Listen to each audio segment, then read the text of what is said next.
I'm Naomi Crawford and I own Lunchette. Hi, I'm Natasha Juliana. I am the campaign director for Petaluma, and I'm super excited to show you my brand new induction range. What is an induction cooktop?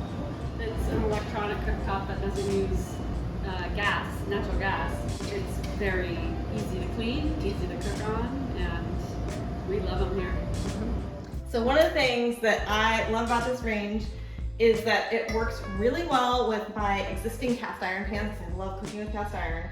And also my enameled cast iron, like the Crusade there that I've gotten handed down to me. I did have to go and purchase a new big pot from, I actually got this downtown at Leonie. They are super knowledgeable about induction cookware. So if you ever have questions and want to talk to somebody, I suggest that local store.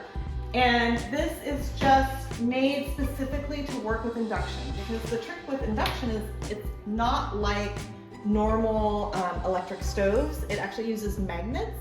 So the way you test to see if your pots will work is to put a magnet on. So why did you choose the induction cooktop at Lunchette? If you choose gas, then you need to put in the infrastructure for gas, so like a fire suppression system, and you need to off gas, so you need exhaust to get the gas out of your space, where these are really simple and you don't need any of that. The one other thing I would add is that the fumes from gas are really dangerous to our health, and so to not have that in our kitchens, in our homes, I think is just like cherry on the cake. One of the other great things about induction is that there are no fumes. You know, you might want to have a hood to vent your steam and the smells for your food, but technically when you use a gas range, you are supposed to run the hood constantly to get rid of the gases that are coming off of the range. And if you have, you know that you're supposed to have a carbon monoxide monitor in your house. That's one of the reasons, is because of your gas range. Is it faster to cook on an induction stovetop? Yes, it is way faster. If you want to boil a pot of water on a gas burner, it takes like 10 to 12 minutes to come to a boil, and on the induction, it's really a matter of minutes. So what I want to do today is do a little experiment. I'm going to turn that off for a second. We're going to do a little experiment to show you how fast induction works. So one of the advantages is that you can boil water really fast. And my daughter loves pasta. And most of the cooking time is just getting the water hot. So we're going to do a little experiment. We've got 4 cups of water. And I'm going to put that inside. So it's not that much water, but this will be a quick experiment. We're going to put it on there, put the lid on. And now I'm gonna turn it. Inductions usually have this power mode. You kind of just like push it in and turn it, and it goes to P, and it's like a temporary, like super high power mode. And I'm gonna start my stopwatch right there. And we're gonna see how long it takes to boil. Okay, so we're at 1 minute and 13 seconds, and you can hear it starting to boil. You can see it's starting to go already. If we want to get it up to like a super rapid boil, we might wait a couple more seconds, but literally that's about 1.5 minutes to boil 4 cups of water. That is pretty good time. The other thing you'll notice is, okay, my handles are not hot. I can totally put my hand there. And watch this. I can even put my hand here on the burner. What? That's crazy! And here we are on a gas stove top with 4 cups of water ready to be boiled. We are going to see how long it takes.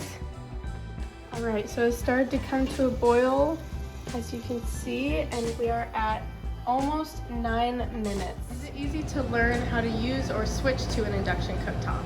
Totally. I mean, every time you learn new technology, there's issues with it, right? It's like a little, like maybe you burn your onions first and then you realize, okay, you don't need it that high a heat. But yeah, I mean, there's a learning curve to everything we do. Did anything surprise you when you switched?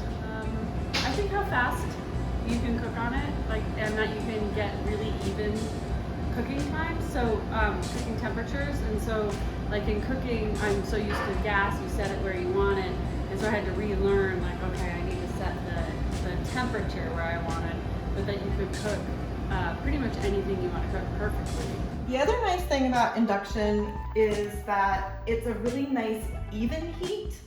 So unlike if you've ever cooked with electric coils, which, you know, if you remember the old-fashioned ones that were like a spiral, and then you could actually, I remember cooking pancakes with those, and you could actually sometimes see the spiral in the pancake. This is super even distribution of heat, and so it heats your pan really evenly. And so if you want to sear something or cook pancakes, that kind of thing, it's a nice, you know, even temperature across your entire pan. The other great thing is that you have super great control of your temperature. So one thing that people don't like about standard electric stoves is that when you go to turn it down, you know, it takes a long time for the electric coil to cool off, and so your pan is still getting hot. This is not like that. This mirrors what happens with gas ranges, where it has instant control. So as soon as I turn it down, my temperature has gone down. So you don't have to worry about that delayed reaction. Why should other people be interested in getting one? I mean, most importantly, I think it's to get off of fossil fuels, especially if you made the switch to Sonoma Clean Power's Evergreen program. Then if you're on an induction cooktop, then you're not supporting the fossil fuel industry at all. The other thing to make aware of is that natural gas that you use for your stove is actually mostly methane, which is a really potent greenhouse gas. And a lot of the problems with methane actually happen in the transmission lines along the way to your stove. So there's a lot, we know we have an aging infrastructure, so there are a lot of aging gas lines out there that are leaking methane into the atmosphere, and it's an extremely potent greenhouse gas. By starting to reduce and eliminate entirely our use of gas in our houses, we can start to eliminate some of those leakages both in our space and out in the environment. So I hope this answers some of your questions about induction ranges. If you have any more questions, there are lots of fantastic YouTube tutorials on it, and you know, ask your friends. This is becoming really common around town, so you might know somebody who has already made this.